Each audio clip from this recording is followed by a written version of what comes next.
Thanks for joining us today. And want to thank everybody that was here for our first and second sessions the week prior and a couple weeks before that. My name is Alice Kondoa-Struka, and I am a part of the editorial constellation here at Deem Journal. And this is the third and final session of our Issue 2 virtual forum. We're really excited to be here today because it is really important for us to be able to move beyond the editorial content that we produce for digital and print and find ways to interact with and be present with you, our community, in real time.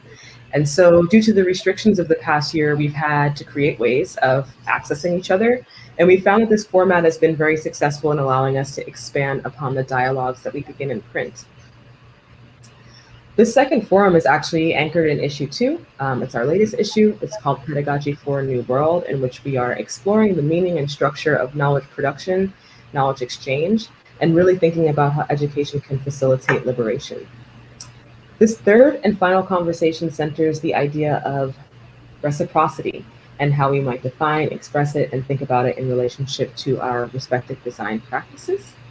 And before I hand things off to Falima, who will be hosting us today, we want to let you know that we want to let everybody know that we do have closed captions available via the link in the bio of the YouTube page. And if you'd like to submit any questions for the short Q&A at the end of this session, feel free to drop them in the chat box. And without further ado, I'm going to hand it over to you, Falima, to introduce yourself. Good morning, good afternoon, good evening from wherever you are tuning in from. My name is Falima Yamana Burhan. I am an architectural interior designer, researcher, and strategist based between Harlem and Los Angeles. I run a design studio called Falimaye, my namesake studio, which focuses on the critical intersections of anthropology, computation, and social justice. Joining me in this beautiful conversation today, we have 3 dynamic panelists, Justin Garrett Moore, Jermaine Barnes, and Joseph Zeal Henry, and they will be each introducing themselves. Great, I'll start. I'm Justin Garrett Moore. I'm an urban designer, architect, and planner based in New York City in Harlem. I'm the program officer for the Andrew W. Mellon Foundation's Humanities in Place program, but I had a long career in both public service and education, working with New York City government and a number of different organizations. But I also was one of the contributors to the latest Deem issue with a conversation with Y think tank regarding work in education. I teach at Columbia University, Yale University, Tuskegee University, and Morgan State University.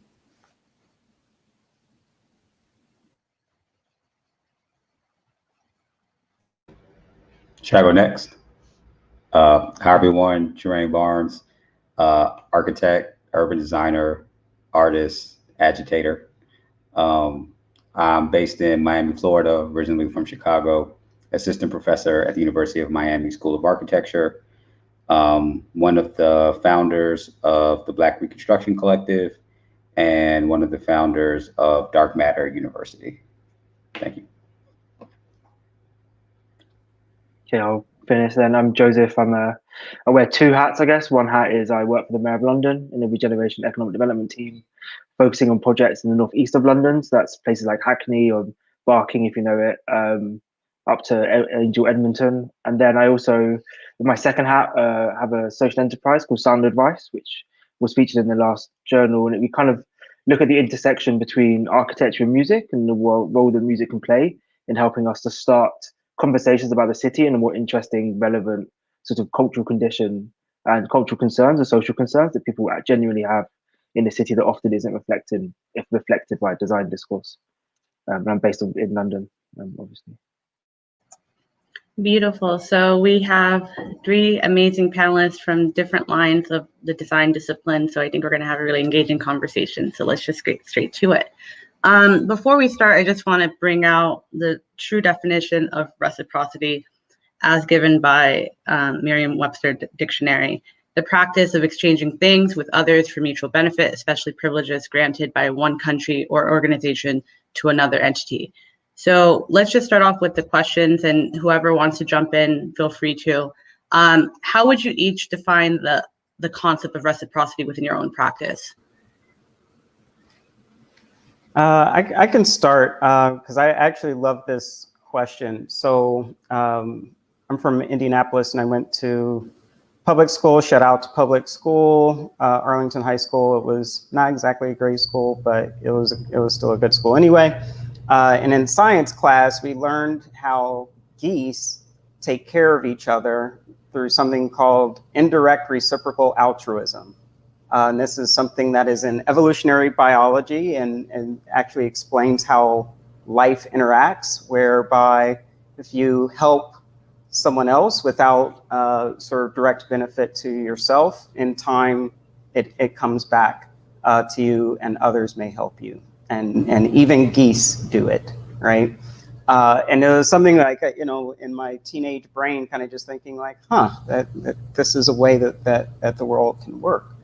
And so this idea of reciprocity, I think, is best understood when it's in a system and it's sort of broader than a direct or transactional exchange. I think a lot of times when people think about reciprocity or the definitions, it's transactional and not ecological or not evolutionary. It's not about process and time. And so the way that I kind of define it and think about it and work with it is in this sort of other frame of kind of understanding that all of our connections and interactions have an impact, and they all have a context that are a part of sort of navigating what it means to contribute, what it means to benefit, and what it means to do different types of work, and the value that you get from it. That's my response.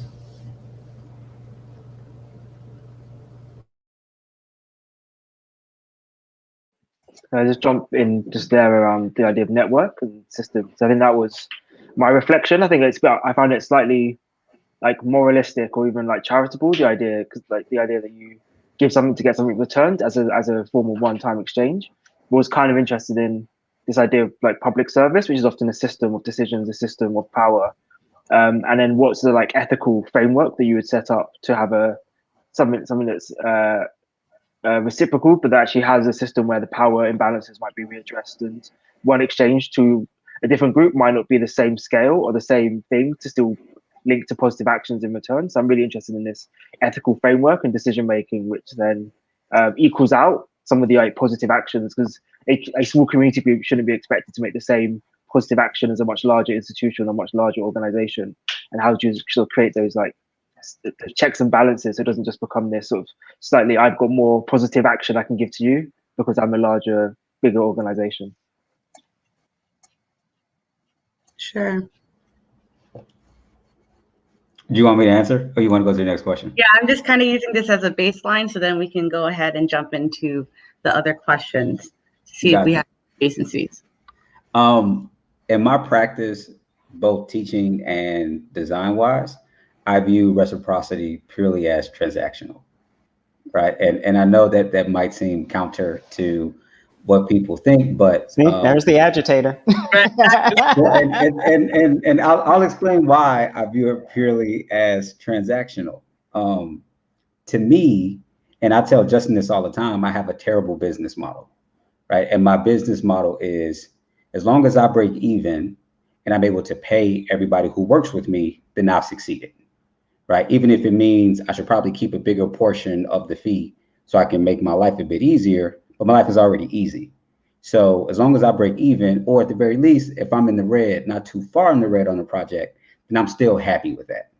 So that reciprocity that I'm expecting, that transaction that I'm expecting is a young Black student who's getting paid to do work where we typically don't get paid, who's getting the opportunities to work on projects that we typically don't get the opportunity to work on. All I'm asking is that you work hard and you dedicate yourself to this practice, because I could be making a lot more money having students work for me for free, but I'm giving you that money with the hopes that you're able to take this as leverage and then push your own career forward. And so for me, it's purely transactional in that regard, not in a negative sense of what have you given me, but for me, it's I'm giving you this money, I'm giving you these projects, I'm giving you these time so that you can work on these things and have the same ambitions, have the same opportunity as your non-Black counterparts. Do something with it. Yeah. And if we don't do something with it, then we got a problem. Right. And it's also it's a really you're hyper aware of the situation and status quo of the industry that we're in.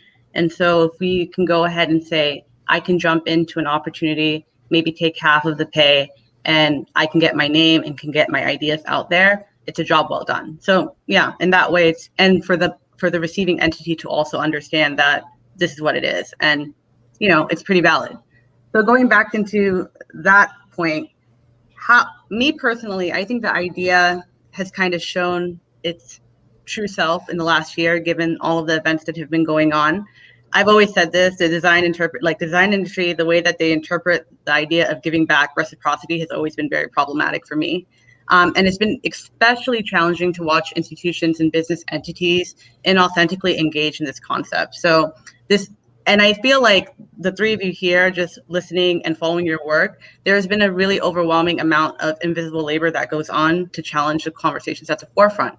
So what are your thoughts of the fact that we're even having this conversation? It is another form of labor, in hopes that other people can give us what we're asking for, right? Reciprocity in our practice.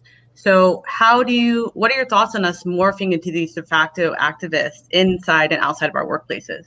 Do you think it's fair? Do you think I know it's necessary, but when will it ever stop in leads and in hopes of reciprocity? You want cynical me, or you want you want like inspirational me? I think be as truthful as it gets. I mean, this is really an honest forum, right? So you don't have to be polite. Well, I mean, if I'm being totally frank, and Justin knows this because Justin's known me for years now, I go into every situation without the expectation that people are going to do the right thing. And that's just unfortunately how I go through a lot of these spaces, because they're not built for us. They're not built with us in mind. So who wants to give up power? Who wants their business model to go into the red, right? Nobody wants to do that. So if I'm to walk into an institution and assume that the institution is going to give me agency and is going to give me space to do the things I need to do and give me an infrastructure to succeed within that, then I'm lying to myself. Like, I want to believe these things are true, but then what happens is we're consistently disappointed, and we're consistently left holding the bag, so to speak, and trying to figure out, well, why didn't this work? Or why didn't that work out? And we know the answer to a lot of these things. And so that's part of the reason why I think a lot of that labor that is invisible, like the projects, like the work that Joseph is doing, like the work that Justin's doing, like the work that you're doing, Philippa, like it's all of that stuff is important, because if we don't build an army to where we have the capacity to do these things, then it becomes that much more difficult, because then we're depending on the altruism of people who don't identify as us. And you always fall into a pit when you're depending on the altruism of someone else who can never fully understand your plight. Like, I will never understand what it's like to be a Black woman. I know what it's like to be Black, but I don't know what it's like to be a Black woman. And I was raised by a Black woman. I have Black sisters. They can tell me things I can understand tangentially, but I won't know it because I'm not that gender, right? I'm not in that space. There's certain advantages that I have just because I'm a Black male that I don't have to think about. It's second nature to me. And so given that same respect to institutions is like something that I always do, I do to myself. Sorry about that. That I do to myself, so that like I'm not disappointed by the labor I'm putting in, and that I don't get jaded by these processes. Right. Yeah, something I would pick up on is sort of the question of power dynamic, number one, and kind of navigating that in different types of spaces. And two, this idea of kind of thinking about what your agency would be, right? And so, you know, I'll key in on the term you're elevating, which is sort of activism in a certain type of space. And so if we put something like activism and something like labor or work in dialogue with one another, we have to think about one's personal agency, but also your capacity and interest to do that work. And so, you know, Jermaine knows this. I do a lot of different hats. Like in my intro, I never fully introduced myself because it would take forever, right? So I wear a lot of different hats because I've sort of understood that in my view, like how I am as a person, I need many different spaces and ways to have agency and to have power and to have access. So there's a reason I worked in government. There's a reason that I've worked in and with collectives. There's a reason that I've worked in kind of a more capitalistic social enterprise model. And thinking about what activism is and what power shift looks like for me is something that's very personal, but it's something that I try to connect to this idea of what the different fields are doing and need, and what the different fields have as sort of gaps in their practices. And one of the reasons that I work in the different spaces is that it's an opportunity to sort of use one space to kind of address the gap or a lack in a different space. And it's challenging to do that because there will be resistance, there will be misunderstanding, a lot of work with kind of communication and translation that's needed to do that. But I think, if we talk about labor and activism in a way that is more flexible, more kind of network-based, more about kind of understanding patterns, then I think that we can sort of have that conversation internally, like what works for you. But then you can also then talk with the collectives or with others what works for them and start to kind of connect dots. I mean, I've also got to the stage where I just don't care to engage that much with these institutions. I mean, I think I'm working in a large institution that's only 20 years old, and the Mayor of London is a recent institution. So you would think it wouldn't have the baggage and history of with the Royal Institute of British Architects, which is 300 years old. But if you build an institution to start in a certain way, it's very hard for it to not behave in that way. So if you think most people, their behaviors are set before they turn 18. If you're an institution which is hundreds of years old, I don't think there's much chance. I think it's less about trying to change the institution, but change your expectation about how we deal with them. What's our bargaining chip? What do we want out of them? And then also putting more energy into creating our own institutions and our own systems that start off on the right foot, rather than starting off from a position of holding power or elevating certain types of people into positions of opportunity. Those people aren't suddenly, as Jermaine says, going to give up that power because the institution is there to support them. So the idea that people are going to undermine themselves, I don't think history's really borne that out. So I think less worry about what they do and more designing other things that then people might want to engage with. And that's sort of what we did with Sound Advice, is that we wanted to create an extra institutional space. So, although it's only 2 people, we sort of still have the governance structure of a much larger organization. Because if whatever happens, we do grow, we don't want it to become an organization that 10 years later is having to reform itself because it hasn't started off in the right way. Right. I mean, Joseph, when I first heard of Sound Advice, I said, this man literally probably sits on Rap Genius all day interpreting lyrics like I do. So shout out to you guys. But like one thing that stood out to me, Justin, in your interview, and for those who haven't gotten the publication yet, I really implore you to go ahead and get it. On page 146, you said we need to dismantle the mindset that the individual has any particular form of mastery. This is hard to do because the rewarded systems and the academic structure are geared towards that metric. It's really important to understand this idea of collectivism that has been like running around rampant now, that the times that we're in, everybody is essentially working on all the subconscious curiosities that they've always wanted to within the practice and the industry, and we kind of have the agency to do so. With Design as Protest, with Dark Matter University, with Sound Advice, it's with CPDI Africa. It's just been so overwhelming and exciting to see all the different subsets come together, because it's like, what are we sitting here waiting, begging for these institutions to do? Let's just go ahead and start our own. And we've said it for years, but I'm just finally happy that it's coming in some form of fruition. It's really amazing. So going back into the other conversation, on reciprocity, reparations, and compensation, there's kind of been this like front-facing surge in RFPs for BIPOC design firms. And like upon talking to many of my colleagues, it's been kind of a hassle securing the actual deals. I'm curious to know, as all the three of you are designers, what are your thoughts on, contracting programs such as NWBEs and using like identity politics as a parameter to be considered even for a project as a new form of affirmative action? Are you for it? Are you against it? Are there more things metropolitan cities can be doing to bringing BIPOC designers to the forefront? Do you believe that we should be essentially working within ourselves? For us, by us, in a true means of practice? I'm interested to hear your thoughts.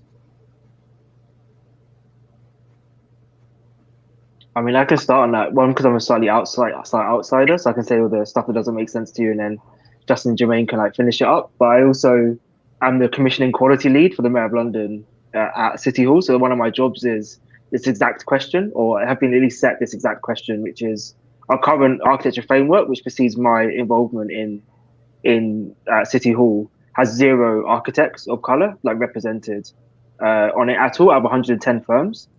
And the Mayor of London now wants, the new Mayor of London, Sadiq Khan, is very keen that the new framework is totally representative of London.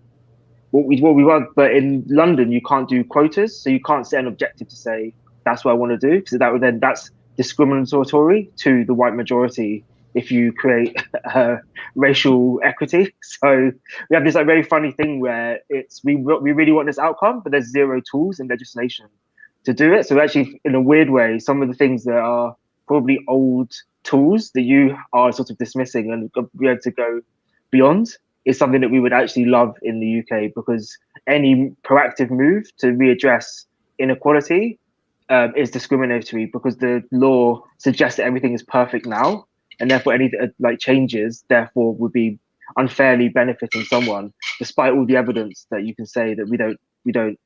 But the irony of all of this is that the other thing we don't do in the UK is keep data. So I can't for certain say that there are no architects of color in our framework, because we don't actually ask the question, which then gives us plausible deniability. So I think that in some ways the American context is quite advanced to what we're dealing with in the UK. But the situation we have got is it's led to us being quite creative about how we get the outcome. So the constraints are much greater, it seems, to get certain outcomes. But the design approach, like how do we then change it? Ultimately, the only way I've seen it is you have to employ people of color as commissioners of services.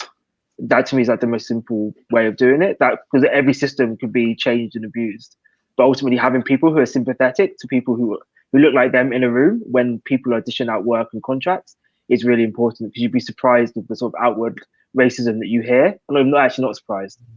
It's surprisingly regular to hear people say they don't like an architect not because of the content of their work, but just because of who they are, or they're being too cool, or they had too much swag when they walked into the room, or like whatever word they might want to use.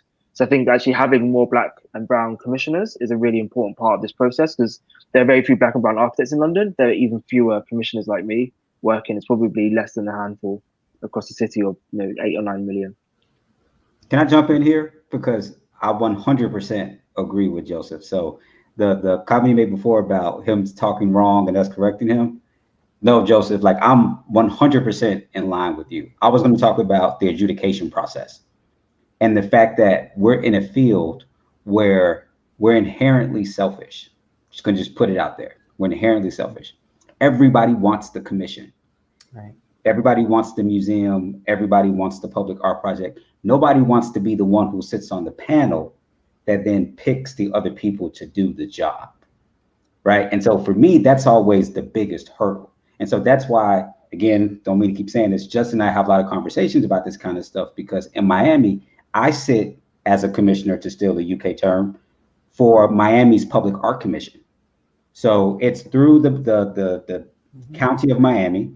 They have a foundation where every time a new public building is done with public funds, 1% has to go towards public art. And within this process, I had to make a decision. Do I want to be the one who wins these commissions and then gets to like explode my practice? Or do I go on the side of as an adjudicator to then help all the people who look like me and might not have the same privilege or opportunities get a chance to get face in the room? And so I chose the latter. And I thought to myself, all right, I'll do this for 2 years, learn the ropes, and then start applying the stuff myself and then win everything because I'll know all the processes. So it was transactional, right? But what I ended up doing is I haven't left being an adjudicator. So I've been doing this for 6 years now, and I keep renewing because when I'm in those rooms, I'm hearing the conversations that are happening. I'm like, holy hell, I can't let this fly. Like, how do we have a short list of 12 artists and one is Black? How do we have a short list of 7 proposals for a $2 million pot that can easily be split amongst those 6 parties, and none of them are women, right? So I was like, you know what? I'll figure my thing out on my own, but I can't abandon this. And one of the big things that I do is when I leave those meetings, if there's somebody I know on the list, because it allows me to get more familiar with more people's work, I give them the feedback. Like, look, we typically don't get feedback, but this is the reason why you didn't progress to the next stage. Or these are the things that you're missing in your CV or in your proposal. So the next time this one comes up, you got a better chance to get there. Because that's the other part. We very rarely get feedback. It's like, how the hell do I know how to fix the thing if you never tell me what I did wrong? You just never send me an email saying I wasn't selected. Like, you just move on with the process to those who were selected. So I think Joseph is 100% spot on. There's already a small number of us that design things. There's an even smaller number of us who make the decisions. And we have to be willing to put ourselves to the side to say, you know what? If this means I never win a public art commission in the city of Miami for the whole time I live here, oh well. If this means 30 people who I know that would never got this opportunity all get a practice that gets to take off. Exactly. That's one of those forms of kind of altruism, right? That there does need to be this investment in the other types of work where there isn't kind of immediate and direct benefit. And my response to that, especially kind of the RFPs and what in the US is called NWBE contracting, I consider it sort of a scaffold. It's a scaffold that has worked, relatively well for a lot of white women-owned businesses in the US. It has not worked as well for Black, Indigenous, people of color enterprises. But exactly to the point Jermaine was just making, like, there's actually a whole system connected to this that's beyond only the contract that we have to talk about. And it actually goes to that quote that you pulled from the interview, where I was talking about this concept of mastery, right? So if you think about the broader system that has been designed around a certain model of competition and evaluation, right, where there is a hierarchy and these sort of parameters that are set, and we have to ask how and why are those different parameters in place, and how are we kind of valuing people and labor in those interactions, right? And so, Jermaine was mentioning someone that may be perfectly capable of doing a project may not have all the information they need to compete in that framework that has been set. And so someone that has been advantaged, had certain opportunities and experiences, will always win in that evaluation framework. And so these programs, they're not perfect, but they are at least acknowledging that there needs to be some kind of scaffold or framework to address that. Exactly, it's not simply putting a quota in place. It's, are you putting the networks and systems and resources in place for people to compete in the system that you've created, right? We see all the time, like, oh, there are not enough people. We've looked for people, there are none. And it's like, there are plenty of people, definitely people. There aren't as many that have had the resources, that have the access that they should to even take advantage of those opportunities, to even know about the opportunities. So it has to be thought in an incredibly systematic way. And I think the thing that I always end up sort of really grinding my teeth at is when people talk about the quote unquote pipeline. And it drives me crazy that people will get into the mode, including some Black people, right? Well, we just need to get the pipeline there. We need to get people licensed. We need to get them through these business entrepreneur training programs. We need to do X, Y, and Z. And they're designing for a system that for a very long time has been engineered to not treat them fairly or in a just way, rather than opening up the conversation and ask, what are the different types of work that are needed? What are the resources, and what are the different modes that we can address these issues? So it's something like, let's just saying every nail, what is it? For every hammer, every problem's a nail, right? To get out of that mindset that it's about the contract. It's about a lot of different things that we need to understand. Yeah, and to your point, it's really important to set up the frameworks because it's not just a singular compartmentalized issue. There's this nice graphic. I'm just going to be referring back to this beautiful book from Sound Advice's interview, and it says, "Do not invite us to speak, then tell us it is good for us, for our profiles. Our profile is thicker than yours will ever be."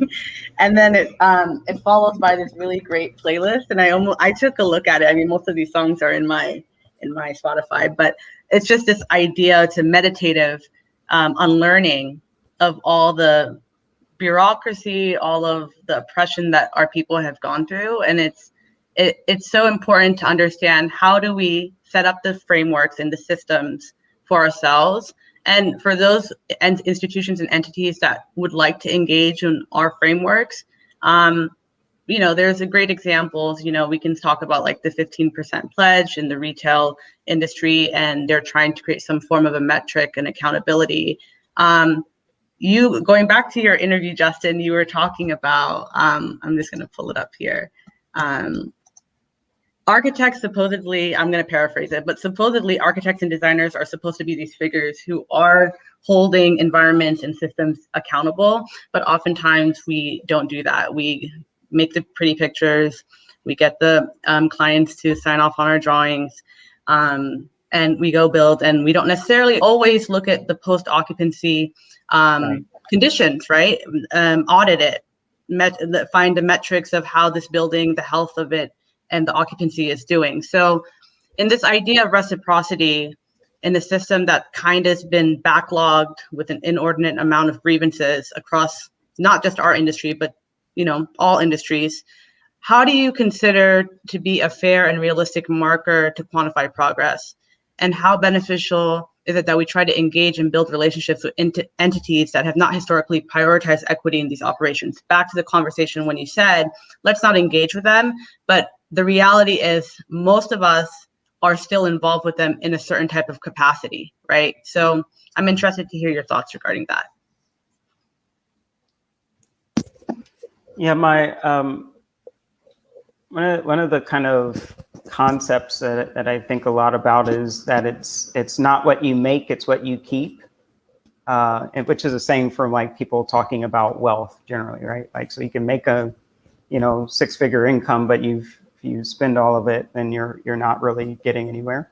But that applies to like our lives and our communities and our kind of social interactions. And so a lot of work in the built environment field, again, the way they're all designed, like how you get contracted, how you get compensated, what makes your profile work is about what you make, right? That's what you're getting paid to do, is to create and build something. And after that, you don't have any real responsibility to it in general. And so you're not necessarily thinking about what gets kept, what gets cared for as a measure. And so I think kind of shifting what sort of success or what kind of the objectives might look like would start to need to include some of those considerations about impact or benefit. I'm definitely cynical about like ESG capitalism and all of that, but the concept that you do need to have sort of broader ways to evaluate projects through kind of social environmental dimensions is definitely something worth looking at, and that I think most built environment fields, and even including kind of the planning field, which is presumably a time-based system, just aren't really good at engaging in that. And a lot of the conversations about social impact, community participation, and all of those things, we are seeing more designers and people in the urbanism fields, at least, building that muscle for what that is and what it looks like. And institutions are only now beginning to respond to that. And by institutions, I mean governments and kind of people that have some kind of direct public interface. But I think there's still just a lot of work needed, because we're talking about those things on top of the existing framework, which is valuing making things, building things, using and extracting resources and aggregating them for people in power. Right? That's what the whole thing is based on that. And so we have to really see how we can operate with the other ways that the world should be made and kept and cared for, as getting our attention as people that are doing the work of designing for change. I think it's tough. Like, there's a lot of responsibility thrown on the shoulders of those who architect the environment, whether they're landscape, urban, or just traditional buildings, because these things are static, and we're essentially we're being demanded that we design for flexibility, which isn't always easy. And so how can one know to design for the third family that moves into the unit, as opposed to the first family that moves into the unit, right? Those might be completely different demographics. You might have a young person like myself that's in the 1-bedroom apartment first, but then in the third life of the building, it might be a 6-person family in that same unit. And so if I'm the architect and I'm tasked with designing this thing, how do I design that flexibility? And is it unreasonable to demand that I design for that flexibility? And you think about it through the city the same way. Like, there are obviously baseline things that every community deserves. And as someone from one of those disinvested communities, I know firsthand that we deserve those things. But at a certain point, it gets to this sort of unreasonable expectation that we solve all of the issues, which is some of the things that I push back on at times. And having been someone that's done community grassroots oriented projects since I first started architecture, where I literally moved to the neighborhood where we did the project, because how can you learn from people if you don't commune with them all the time, right? So it's like, I'm not going to work from afar. I'm literally going to move into your neighborhood, live right next door to you, and then we're going to have a conversation and figure these things out. And one of the first things you learn is people don't know what they want. And the other thing you learn is everybody wants something different. And so when you're trying to reconcile these things and you're at odds with them, and then you have your own ambitions within the project of how do I make my voice sing, or how do I make my presence felt within this project, then again, to take it back to that reciprocity definition I gave you before, how do we make it non-transactional? Because otherwise, sort of what ambitions do I have to want to be a part of the project where my hand won't be seen, my influence won't be heard, and then I'm held to a standard that's unreasonable, because 50 years from now, when I no longer live in Miami and somebody tells me who the hell designed this building, doesn't make sense. It's like, because the first people it did, like, this is the 8th version of this building now. How are you going to get mad at me because in the 8th version, I didn't know that, like, we're going to have flying cars and everything's going to be electric? Like, how the hell is that my fault? Right? So it's extremely nuanced in the way that we deal with these things. And it's even more nuanced in communities of color, because there's so many different ways that we live that's completely different from the way that we're indoctrinated. Like, we're not doing the nuclear family with the dog. We might have grandma, Uncle Jeff, Uncle Pancho, 2 nieces, and a cat in the house. And we got to figure out how that works compared to the sort of stereotypical suburban family that we design for, that's a commodity. So, I mean, I did not pose a solution, but I'm just saying, like, it's a much bigger conversation than the way that we typically talk about it within pedagogy. And I'm just waiting for that real conversation that we have when we talk about all these various lenses. But I also think it's okay for there not to be a resolution and the the resolution in some ways is the conversation, or the resolution is the process, and being more flexible with processes. I mean, I spend a lot of time pushing back on the predetermined outcomes on a project that might not exist for another 4 years. So there's no way we can predict the future. What I want to see is people who trust the process, can stand by that process, and then the flexibility on what the outcome or what the final project might be, as a way of not forcing certain behaviors or outcomes on people that they wouldn't necessarily want. The other thing that I think architecture struggles with is a lot of communities of color, particularly in the UK, immaterial cultures. They're cultures that have existed without having to necessarily reflect themselves in physical built environments. Where most investment or public investment in the UK is capital, physical built environment investment. It's much easier to get that money than it is to get money to do events or carnivals, whatever it is that people in the UK want, and that's what they ask us for. They say, this is what we want, and it's funding we don't have. We have capital investment funding. So it's how do you convert the sort of capital, the city, into social value, or how do you convert the city into immaterial culture? And I think the idea of how the built environment grapples with like the helping people with immaterial culture get a material culture, or at least have a way of engaging in that process to then get their social value out as an outcome, which is as of yet undefined, is one of the biggest challenges that I see, and one of the hardest things to resolve.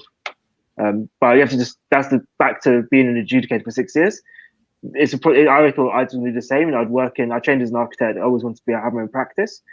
End up working for at City Hall in London, but it's way too early for me to back out of this project now, because there's too many people that don't think in that way, that work in like giving out funding to organizations and being able to take that risk and shoulder, okay, we might not know what it is, but I guarantee you it will be interesting at the end. It will have value at the end.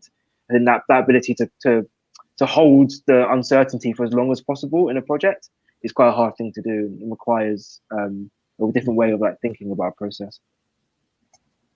Yeah, to Jermaine's point, this idea of like having everything intact, the nuclear family, we are so complex as Black and brown folks, and this idea that everything has to be this perfect entity is just so tired.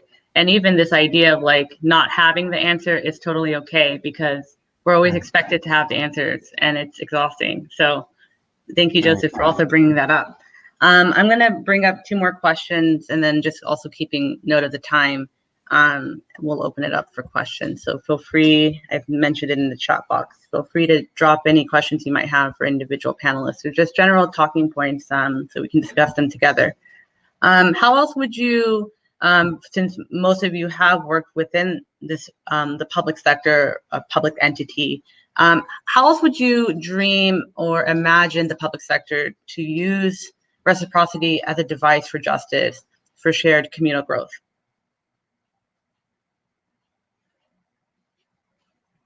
So I worked in city government for a long time, and in New York, at least, so much of the conversation has been about communities of color, low-income communities, Black communities, brown communities, immigrant communities. And it's so funny to me that we never talk about white communities and what they need to do and how much they need to change.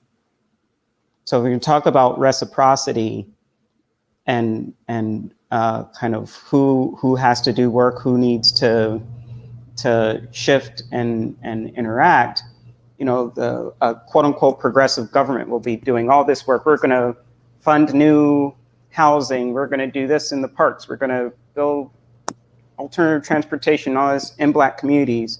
And it's to the complete huge blind spot of the white and wealthy and powered and privileged communities that are very good at keeping the status quo. And they are never asked to change. They're never asked to do anything that they don't want. They are never asked to grow or evolve.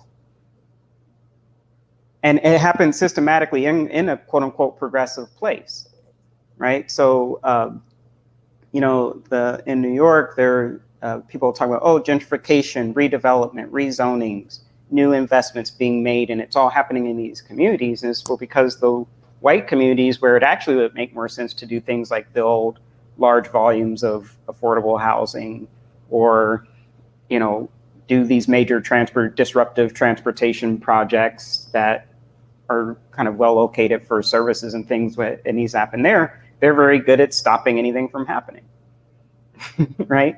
And collective bandwidth, including from Black and brown people, will put all of our energy into talking about what's happening over here. Meanwhile, the people over there are, they're out in the Hamptons for the weekend, chilling, right? So we have to get people to sort of, keep their eye on the ball. That was my thesis project, Justin. It was literally making a speculative public housing proposal in the richest area of Los Angeles. And it destroyed the existing housing stock so that people in the neighborhood had to live in the public housing with the people who they say they want to help, but don't want in their neighborhood. And that's happening in Marina already right now, actually. That was my thesis. And the very first comment I got is, this project's racist. And I was like, you don't know what that word means. You don't know what that word means. And then the second comment I got was literally in the chat right now, not in my backyard, to which I literally wrote a newspaper, and the title of one of the articles was "Not in My Backyard," based off of the comment from a juror during my thesis presentation. Because that is the issue. They have the resources. Put the shit there. Put it there. Right. I mean, it's interesting that you didn't mention Los Angeles. I'm sitting here. I mean, it's one of the highest populations of homeless community, and it's just really, it's very sad to see, and how many white people, I won't say all, many white people have addressed it. It seems to be a problem, a burden. These people, they say these people are entering my neighborhoods, Venice, downtown, Marina, and it's just like, policies shipped them over here. All of the folks across the nation came together and brought them over here, and those who aren't here are in Hawaii. And it's just like, how do you sit here and talk about, these people are inconveniencing my walk to Starbucks or whatever it might be. It's most people in America is 1 or 2 paychecks away from being homeless, right? So that's a problem. I'm interested to see how the UK would handle something like that. Is it a similar conversation, Joseph? Or? It's surprisingly similar, but less. The extremities are often less visible in the UK, so we're quite good at hiding problems. We put a lot of investment in hiding the problem rather than inherently solving the problem. I think my observation is that it's increasingly hard to put money in areas where the need is, whatever that need might be. So again, putting housing where the actual transport links are, existing transport links. Because in the UK, we have this funny thing where population, transport follows population rather than the other way around, which is how you would do it if you were thinking in a more rational sense. So where you have good transport links, it makes sense to densify. But often we have an issue where you end up with lots of luxury housing, which is not what anyone really needs. So the policy framework in the UK is pretty. I mean, we have an extremely right-wing conservative government in the UK who put a small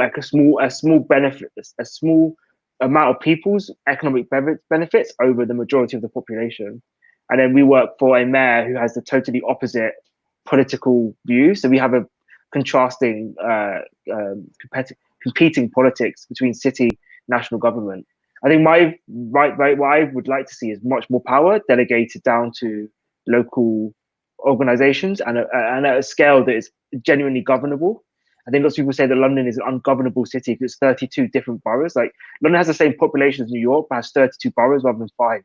There are 32 mayors, 32 leaders of councils, of hundreds and hundreds of councillors. With most of the decisions, 97% or 93% of decisions are still made centrally in Westminster, despite all of that local. So you have way too much local democracy and not enough investment at that scale. So I'd like to see a lot more money brought down to the ward level, which is about the size of 10,000 to 15,000 homes. That's where you can actually respond to people's needs. The idea that at City Hall, that has a population of about 3 million under my purview, can make the right decisions for that, like different groups around those areas, it just isn't true. What I can do is see which organizations do interesting work or what networks need to be tapped into, or can convene conversations between people without power. But I think the idea that people like myself have to give up the idea that we know best, and we can actually find people who do know best and create again a program that again isn't overly prescriptive about what the rules of the game are. Because the idea that, because a lot of institutions want people that speak like them, and then they trust them. It's like, oh, you're a bit like me, you're an institution a bit like me, therefore I can give you money. You have to get a lot more comfortable with saying, actually, you're totally different to me. That's exactly why we need to talk to who you are, talk to you, and find out what you want. But I also take the point that there's a lot of development ends up in poorer, higher dense areas because they basically they can take it, and the people who we're talking about previously won't take it. That's kind of like a big gap in London. Is basically those who are informed about how to play the game and those who aren't, and those who aren't end up having a lot of stuff done to them. People who do have the stuff done with them. It's a totally different process. Wow. Yeah, the UK is very interesting, the way the systems work. I'm just thinking about what you mentioned earlier of how like there's no backlog data to actually understand the discrepancies and how funding and how allocations work. So then it's almost like this like form of gaslighting, right? Where you're just like, hey, this is not happening in where I'm living. I need to see more of this, but there's actually no data to talk about it. So then you have to then create your own entity or agency, which equals more labor. It's kind of overwhelming, but well, the good news is we implemented the data collection now for investment programs, procurement, so that we do have and then we can capture the trends, because that's the other thing we don't know. It's like, oh, this year this is the result, but what was it 5 years ago? What was it 10 years ago? Right. Is it going the right or wrong direction? You know, data is pointless about trends because you don't know what's happening. So again, we get given like, this is what happened in 2020. It's like, fine, what happened in 5 years ago? We need that trend, the trend sets, and I think that's something we're really bad at in the UK. Yeah. And I'm going to ask one more question, and I'm going to open it up to the question. I'm going to answer my question. I'm going to ask my question and open the floor up for the questions from the public. So the Reconstructions, Architecture and Blackness in America at the MoMA, which I had a chance to see, and I'm kind of sad that they didn't get to extend it. As we all know here, Jermaine is one of the members of the BRC. To that point, it was really interesting just because a lot of the members, some of these folks were coming in as my critics, and I'd always like fangirl over them because they're like the only Black person in the review. And I'm just like, it's just amazing. Congratulations to you, first of all. Like, it's a tremendous feat. And I hope you get to, I hope the BRC, I know that the BRC will continue to do amazing things. In that conversation, though, this idea of elevation of the single Black designer and how that could be potentially interpreted by the, by the Deem majority of the places that we live in to be a sign of progress. I'm curious as to how you all feel about that idea. Like, if we can talk about, I don't want to name them, but the 4 Black designers that everybody celebrates. It's an Arc and Digest, an Arc paper and whatnot. What are your thoughts on that? Like, it's a form of isolation, exceptionalism. How can we use reciprocity to bring the everyday Black and brown designer who's more quiet, right? How do we bring that notion of reciprocity in their work and in their practice? I was unexpected to go first with this. I was in the show. So one I want to say, many people don't know this, but Justin also had a big role in the MoMA reconstruction because he was on the board that actually selected, the advisory board that helped select the 11 practices that were shown within the show. And then there's also a question by Joel Stein about the BRC dark matter overlap. So I'll try to knock these both out at the same time. The first thing I said was, why are we 10 the special ones? Literally the first thing I said. Like, Justin remembers the conversation. I was like, why are we special? Like, why is it just us? Why is this a larger treatise about our contributions? And obviously we know there's a finite amount of space, there's a finite amount of money. You're trying to sort of grasp a very diverse range of practices, from grassroots to theoretical to landscape to art, et cetera, right? So I think the biggest thing that we as exhibitors decided was, we didn't want to be seen as we're the gatekeepers of Black architecture. So that's part of the reason why we formed the BRC. We're like, yo, we're not special. We were just the 10 that were chosen. So how can we use this as leverage to extend past this moment of the show to where we can help whoever else wants to get to whatever point they want to get to? And so this is why, to weave this back in, it's so important to have people who are on the adjudication side because then you're able to go to a Justin Garrett Moore who's at the Mellon Foundation and say, hey, we need money so that we can give other Black people money. It's not for us. We've done our MoMA show, we're good. But how do we get the Josephs to get to the next step? How do we get the Philemas to get to the next step, right? Like to where you're no longer sitting as a juror, but you're sitting as an equal. You're sitting as a peer. So for us, it's how can we democratize this process to where we can take a step back and then say, let's redistribute all the money we've raised and all the lectures we've done and use our capital, because everybody wants to interview the 10 from the show. And say, okay, we're going to charge you an arm and a leg, and we're not going to keep any of that money. We're going to put it into a pot and then give it out to all of the people who didn't get the chance to be in the show, who are doing the work of Black spatial liberation, who are doing the Black imagination, who's doing the work of Black celebration, that otherwise would go to these institutions that don't give two shits about us. So then they can do that work. Right. And so that's where all this stuff coalesces, where it's like, we know we're not special. Inherently, we might.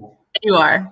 But I'm not though. Like I'm just a kid from the west side of Chicago, right? like that's who I am, and that's who I'll always be. And that's why a lot of the work that I do tries to relate to the everyday Black person who's also just that kid from a neighborhood who like lives in a cool building and didn't know its significance. Right. So like that's sort of the way I try to negotiate. But I think the larger framework is how do we redistribute these things to, again, to go all the way back to the beginning. If I'm giving you all this money, go be successful. Right. That's my only ask. Go be successful. It's essentially it's an architectural tutu. It's exactly right. Exactly right. Yeah. I was so happy to see when the BRC was kind of being formed, because for those who don't know, Adjay, Walter Hood were the only two Black people that could design, apparently, right? And I mean, it's such an absurd fiction, but it became a bit of a reality.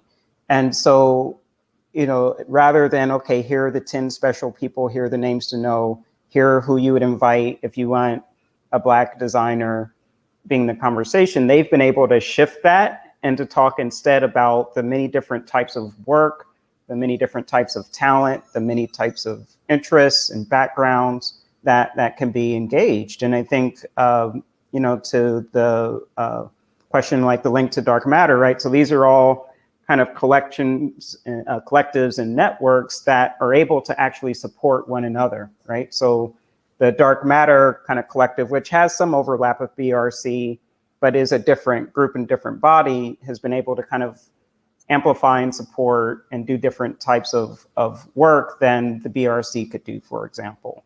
And Black Space, another collective that's sort of in a different series, right? There's different types of work and spaces that they're able to do. And so I think kind of building that broader kind of movement and momentum is really important. Sort of the corollary is, during civil rights movement, it was like, Martin and Malcolm, it's like, actually, no. or it was in the South, it's like, actually, no. And to help people understand that is really, really important to get more people to broaden what leadership looks like, what talent looks like, who has value, is something that we need to actively dismantle, that kind of singular, again, the kind of the idea of the master, or the exceptional person, the Black unicorn. Right. So I'm mindful of this time, but Joseph, I'd like for you to bring something up if you. No, it's just my observation is that for a bit of time last year in the UK, being a Black architect became like a genre of architecture. So you see people putting like, oh, here's like 10 Black architects that could be a job for you. It's like, oh, this guy does luxury interiors. This person has deep embedded community practice. They were doing totally different things. It wasn't about their work. There's no foregrounding of the work or their practice or their thinking. It was just, you've all been caught slipping because you haven't hired anyone Black for forever. Here's some random people that you can talk to. And the idea that still never valued the work of the practitioners. And there's nothing more irritating than being asked to tender for a project that actually doesn't fit your needs, and then being made to feel ungrateful if you say no to it because it doesn't fit your needs, because they just wanted a Black face on their like hoarding or whatever. So I think that's the bit that it's actually getting people to respect the work and respect the different forms of practice. And it's not that if you're a Black architect, you just want to do community work. I know a Black architect that just does West London luxury interiors, and that's what he wants to do. And he's happy doing that. But he got all these people saying, do you want to do this community garden? Do you want to do? And it's just like total laziness from the people. So, I mean, we have a similar thing in the UK of certain individual figures looming large in certain industries, and everything going to that, like a bit like a vortex of energy. And I think that there was a joke at the BBC that like Lenny Henry would have to die if there's been another Black comedian given like a TV show. And since that joke was made, there still hasn't really been that like another Black comedian given like a sketch show in that way. So I think there is a bit of like and also I think people who have that power have to be a little bit more self-aware about their ability to distribute that economic benefit back out a bit more. Doesn't always have to be you. It could always. This is what my mum said to me, like, you're not more special than anybody else, or like my mum was always like, I don't value my children higher than any other children. So I feel like people need to stop like valuing themselves higher than anyone else and actually realize you're kind of there's a community of people that could really do with a more equitable, or not equitable, just like sharing of opportunity, which is why the book we did has 60 people in it, because we wanted to say actually that we can open this up to as many people as possible. And that has some power in it as well. Like the numbers of people, the mass, the sort of critical mass of people also shows that there are enough people. Like there's no excuses anymore to not find us. Here's 60 people, and then giving them space to say what they want to say, giving them space to develop a type of practice they want to as well, by not like being overly prescriptive about again what the outcome is, because we left that open. Right, to document the nuance as well of what Black and brown design practices can and should look like, right? We're not stagnant rather. Okay, so we have around 5 minutes, so I'm just going to ask 2 more questions from the audience, and then we'll be wrapping it up. So this comes from Isabel Flower. What is a piece of wisdom or advice you wish an elder had told you in the first few years of working in this field? I guess it's like, maybe we can shout out buzzwords. Well, I got that advice from my mum, which is it's easier done than said, which was this idea that the action or the process of doing is much more impactful than obviously ironically saying this in a conversation, but then the conversation that you can lead by action or you can lead by doing, which I think is, as a designer, quite good advice. Absolutely. Justin? Yeah, I mean, I also had a great mentor. She passed a number of years ago, but she essentially told me, like, work with people you like. It makes everything easier.